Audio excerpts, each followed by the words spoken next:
మన రాష్ట్రంలో ఉన్నటువంటి తెలుగుదేశం పార్టీ నాయకులకి, కార్యకర్తలకి, ప్రజలందరికీ కూడా నా నమస్కారాలండి. ఇంకో విన్నపం చేయదలుచుకున్నాను. ముఖ్యమైన విన్నపం ఇది. ఈవేళ రాష్ట్రంలో ఎన్నికలు ఏ విధంగా జరిగి చూశారు. ప్రజలు మంచి తీర్పు ఇచ్చారు. ఆ తీర్పుని గౌరవించాలి, మనం గౌరవిద్దాం. మీరందరూ కూడా ఎంతో ఉత్సాహంగా ఉన్నారు. నేను జారిపడడం చూశాను.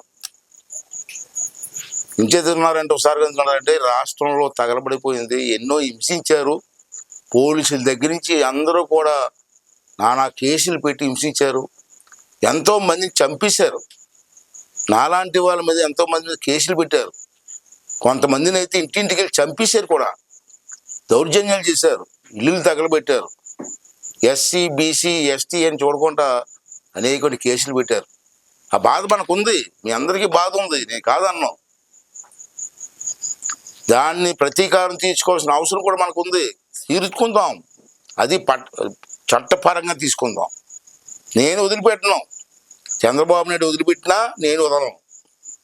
మన మీద ఎవరైతే కేసులు పెట్టారో, మన కార్యకర్తల మీద ఎవరైతే దౌర్జన్యం చేశారో వాళ్ళందరినీ కూడా కటకటాల పంపిస్తాం. అవసరమైతే వాళ్ళు చర్య తీసుకుంటారు.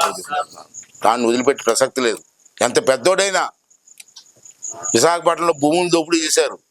ఆ భూములు కూడా వదిలిపెట్టే ప్రసక్తి లేదు. ఎంత పెద్దోడైనా, ఐఏఎస్ ఆఫీసర్ అయినా, ఎవడైనా ప్రభుత్వ భూముల్ని, ప్రజల ఆస్తుల్ని ఎంత విచ్చలవిడి దోపిడీ చేశాడో ఆ సైకోగాడు రెడ్డిగాడు ఒకడు ఉన్నాడు, విజయసాయి రెడ్డి. ఆన్ని కూడా వదలలేను. జ్యుడిషియల్ ఎంక్వైరీ వేసి వాళ్ళందరినీ కటకటాలకు పంపించి ఏర్పాటు చేస్తాను. ప్రజల ఆస్తుల్ని కాపాడుకుందాం. ఇది నా విన్నపం. ఇవాళ చూశారు, రాష్ట్రంలో ప్రశాంతమైన వాతావరణంలో ఎన్నికలు జరిగాయి. అది జగన్మోహన్ రెడ్డి తట్టుకోలేడు. ఎందుకు తట్టుకోలేడు? సైకో. ఈ పాటికి ఇంట్లో టీవీలో బదలకొలిసి ఉంటారు శుభ్రంగా. Psycho mentality. అయినా మనం రెచ్చిపోకూడదు. వాడు మనం రెచ్చగొట్టడానికి చూస్తున్నాడు. ఈ 3 రోజుల్లో మనల్ని రెచ్చగొట్టి మళ్ళీ మన మీద కేసు పెట్టి కొంతమంది చంపేసి తెలుగుదేశం పార్టీ నాయకులు చంపేశారని చెప్పడం కోసం ప్రయత్నం జరుగుతున్నాయి రాష్ట్రంలో. అందుకే ఎలక్షన్ కమిషన్ వాళ్ళు మాకు మంచి పని చేశారు.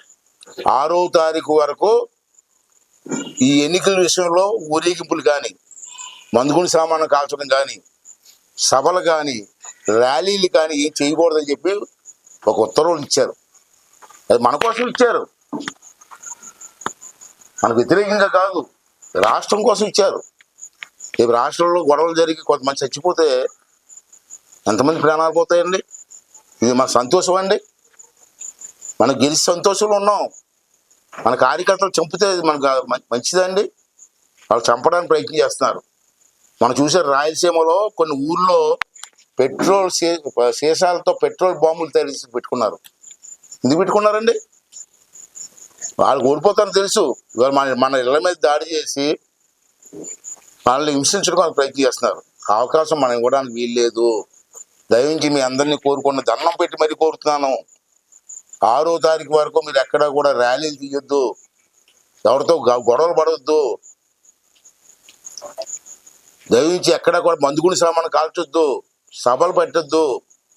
రేపు 9వ తారీఖు చంద్రబాబు నాయుడు గారు ముఖ్యమంత్రిగా ప్రమాణ స్వీకారం చేస్తున్నారు.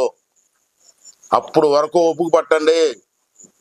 ప్రమాణ స్వీకారం జరిగిన వెంటనే what is Chandrababu Naidu, what is cabinet అని చెప్పి చూపించే బాధ్యత మేము తీసుకుంటామని చెప్పి ఈ సందర్భం మనం చేస్తున్నాను. అంటే ప్రజలందరూ కూడా సహనంతో దయించి ఓపికగా ఉండండి. మంచి అవకాశం ఇచ్చారు ప్రజలు మనకి. ఎప్పుడు లేని మెజార్టీ ఇచ్చారు. ఆడి ప్రతిపక్ష హోదా కూడా రాలేదు. ఇవాళ ప్రతిపక్ష హోదా కూడా లేదు ఆడికి. అదే అంటాను, ఇప్పుడు కూడా తప్పు చేసిన వాడు దేవుడు క్షమించడండి. అసెంబ్లీలో చంద్రబాబు నాయుడు గారిని వాళ్ళ ఆవిడ్ని తిట్లు మర్చిపోతారు జనం. ఆ రోజు చంద్రబాబు గారిని వాళ్ళ ఆవిడ్ని తిట్లు, ఆ శాపమే ఈరోజు జగన్మోహన్ రెడ్డికి ఇటువంటి గతి పట్టిందన్న విషయాన్ని ప్రజలు కూడా గమనించవలసిన అవసరం ఉంది. భగవంతుడు ఉన్నాడు. మన దృష్టి అంతా ఒకటే. రాష్ట్రాన్ని బాగు చేయడం, ప్రజలకు అండగా ఉండడం, ప్రజలకు మేలు చేయడం. అంటే ప్రజలందరినీ కార్యకర్తలందరినీ కూడా సహనం వహించండి, తొందరపడద్దు. ఎవడన్నా ఏమైనా సరే 9వ తారీఖు వరకు వెయిట్ చేయండి. 9వ తారీఖు తర్వాత ఏం జరుగుతుందో చూడండి. అంతవరకు అందరూ కూడా సహనంగా ఉండమని చెప్పి మీ ద్వారా రాష్ట్రంలో ప్రజానీకానికి కార్యకర్తలకు అందరికీ కూడా మనం చేసుకున్నానండి.